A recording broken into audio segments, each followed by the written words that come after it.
Breathe biology. आज हम लोग क्या देखने वाले हैं भाई, आज से अगर हम काउंट करें तो नीट में हमारे पास रह गए हैं सिर्फ 50 दिन।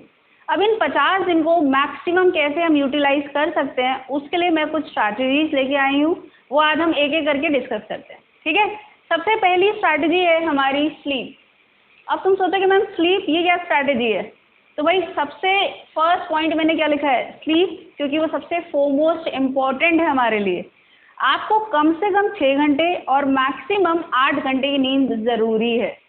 आपकी बॉडी को भी तो रेस्ट चाहिए, कंटिन्यूसली पढ़ रहे हो, सैचुरेशन आगे फिर भी पढ़ रहे हो, तो वो सारा वेस्ट है, वो बिल्कुल यही है कि मेहनत बर्बाद।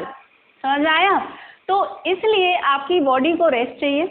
अगर आपको लग रहा है बहुत ज़्यादा थक रहे हो, बीच बीच में पावर नैप भी लो, लेकिन अपनी नींद को प्रायोरिटाइज करो। ठीक है, ये हमारा फर्स्ट पॉइंट था। अब बढ़ते हैं हमारे सेकंड पॉइंट की तरफ, जो है सोशल मीडिया। यहाँ से तुम लोग समझ चुके होंगे क्या चीज़ है। सोशल मीडिया बिल्कुल कट ऑफ करना है, no Facebook, no Insta, no Twitter, nothing, कुछ नहीं करना आपको कुछ दिनों तक। ये सिर्फ 50 दिन की बात है। 50 दिन के बाद भी देखोगे ना आप, तब भी वहाँ पे पॉलिटिक्स में लड़ाई हो ही रही होगी, वो कंटिन्यूस वो चल रहा है, कुछ नया नहीं मिलेगा आपको। तो कुछ टाइम के लिए आप उसको कट ऑफ कर सकते हो, सिर्फ 50 दिन की बात है। ठीक है, अब आगे बढ़ते हैं। थर्ड जो हमारे पास पॉइंट है वो है लंच टाइम। तो नॉर्मली हम लोगों का जो लंच टाइम होता है, हम क्या देखते हैं, 1 से 3 के बीच में हम लोग खाना खाते हैं। उसके बाद क्या होता है, नींद आती है, बहुत ज़्यादा मन करता है सोने का। पर हमारा नीट का पेपर कब से कब तक होने लग गया, 2 से 5। अगर हम 1 बजे खाना खा रहे हैं तो 1:30-2 बजे तक हमें अच्छी खासी नींद आने लग जाती है। पैवलॉव का एक्सपेरिमेंट याद है ना आप लोगों को, उसमें भी तो यही था। तो अगर आपकी एक हैबिट बन जाएगी सोने की 2 बजे के बाद, तो आप कैसे उस टाइम पे अलर्ट रहोगे जब पेपर दे रहे होगे। अब ऐसा तो नहीं आज एकदम सही है, नहीं आज मैं सो रहा हूँ कल मैं एकदम अलर्ट रहूँगा, नहीं। यहाँ पे हमारा क्या आएगा, कंडीशन रिफ्लेक्ट। ठीक है, तो अपने लंच टाइम को थोड़ा सा पहले कर लो, तो ही हम देखेंगे जो हमारा जो डी डे है, जो टाइम है उसमें, उस टाइम पे हम लोग अलर्ट रहेंगे। और यहीं से हम देखेंगे, आ जा रहा है हमारा फोर्थ पॉइंट, जो है मॉक टेस्ट। तो देखो बच्चों, मॉक टेस्ट की अगर हम बात करें, एक लगा लो आप लोग अलार्म लगाया, और रोज 2 से 5 बजे तक आपको एक मॉक टेस्ट देना है। आप आज से 50 दिन का है तुम्हारे पास टारगेट, 50 नहीं भी करे तो कम से कम 30-40 तो कर लोगे मॉक टेस्ट। तो उसमें आपको 2 से 5 तक क्या करना है, एक मॉक टेस्ट देना है, लेकिन पूरी ऑनेस्टी के साथ अलार्म लगा के करना है। ठीक है, ये चीज़ आपको ध्यान रखना है। इससे क्या होगा, अगेन आपको ध्यान रखना है, हमारी हैबिट बन जाएगी। ये वाला हमारा सबसे पीक टाइम होगा अलर्टनेस का। ओके, अब यहाँ पे सवाल आ रहा है कि मॉक टेस्ट को लगाना कैसे। तो उसके लिए एक चीज़ ध्यान रखो, कहीं से भी जुगाड़ो, एक OMR तो आपके पास होनी चाहिए, उसकी फ़ोटो स्टार्ट करवा लो आप। तो OMR इज़ अ मस्ट, क्योंकि आपने क्या किया, क्वेश्चन को टिक कर दिया और क्वेश्चन को सर्कल किया, दोनों में फ़र्क है। क्वेश्चन को टिक किया जल्दी हो जाएगा, सर्कल करने में टाइम लग रहा है। और वो सर्कल भी कैसा हो रहा है, कभी हम आधा भर दे रहे हैं, कभी ऐसे कर दे रहे हैं, कभी बाहर निकल जा रहा है। तो वो वाली प्रैक्टिस भी होनी चाहिए, तो इसलिए हमें OMR चाहिए। अब देखते हैं हर सब्जेक्ट को कितना टाइम डिवोट करना है और कौन सा सब्जेक्ट सबसे पहले लेना है। पहले देखते हैं कितना टाइम डिवोट करना है। तो हमारे पास है PCB, ये 3 है। फिजिक्स को हम सबसे ज़्यादा टाइम देने वाले हैं, वो कितना होगा, 1 घंटा 10 मिनट। इतना टाइम हम देने वाले हैं फिजिक्स को, क्योंकि इसी में बच्चों का सबसे ज़्यादा टाइम लगता है, जितने भी मेडिकल वाले होते हैं। ठीक है, केमिस्ट्री को हम दे देंगे अराउंड 50 मिनट्स, और बायो को भी 50 मिनट्स ही देंगे। अब कितना टाइम बच रहा है यहाँ पे, 10 मिनट फिर भी बच रहे हैं। वो 10 मिनट में आप देखोगे आपने सारी चीज़ें सही से फिल की हैं, कहीं पे कोई ऐसा तो नहीं रह गया आंसर जो उसको हमने फिल नहीं किया, वो सारी चीज़ें आपको यहाँ पर देखनी है। ठीक है, अब देखते हैं इन तीनों में से कौन सा सब्जेक्ट है जिसको आप सबसे पहले उठाएंगे।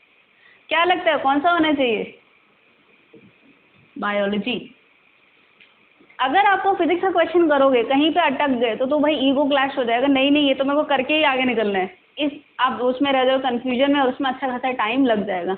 तो जो क्वेश्चन आते थे वो भी हमारे छूट जाएंगे, अच्छे खासे मार्क्स जाएंगे। बायो में क्या हुआ, आपने क्वेश्चन देखा झट से, या तो आता है या नहीं आता है, आया टिक कर दिया, कोई कैलकुलेशन बहुत ज़्यादा कुछ है नहीं, बहुत रेयर कहीं पे हम देखते हैं कैलकुलेशन होता है। तो इसको हम बहुत जल्दी फिनिश कर सकते हैं, तो हमारे पास अच्छा खासा टाइम है जो हम फिजिक्स को डिवोट कर पाएंगे। ठीक है, इसी हिसाब से आपको टाइम देना है और सबसे पहले आप अटेंड करेंगे क्या, बायोलॉजी। उसके बाद आपकी प्रेफरेंस है, आप फिजिक्स करिए या केमिस्ट्री करिए। ओके, अब आगे बढ़ते हैं। हमारा जो नेक्स्ट हमारा पॉइंट है एनालिसिस। हमने 2 से 5 के बीच में कर लिया क्वेश्चन पेपर सॉल्व कर लिया, खत्म हो गई कहानी? नहीं, इससे कोई फायदा नहीं है भाई। जब आप पूजा में गए हो, प्रसाद लेके आओगे ना, उसके बगैर तो क्या फ़ायदा। तो वो जो प्रसाद है वो हमारा क्या है, एनालिसिस। आधे घंटे का ब्रेक लो, क्योंकि 3 घंटे से कंटिन्यूसली पढ़ रहे हो, ब्रेन फैग ना हो, रिलैक्स करना चाहिए। आधे घंटे ब्रेक लिया, फिर 5:30 से 6:30 पूरा 1 घंटा तुम्हें देना है एनालिसिस के लिए।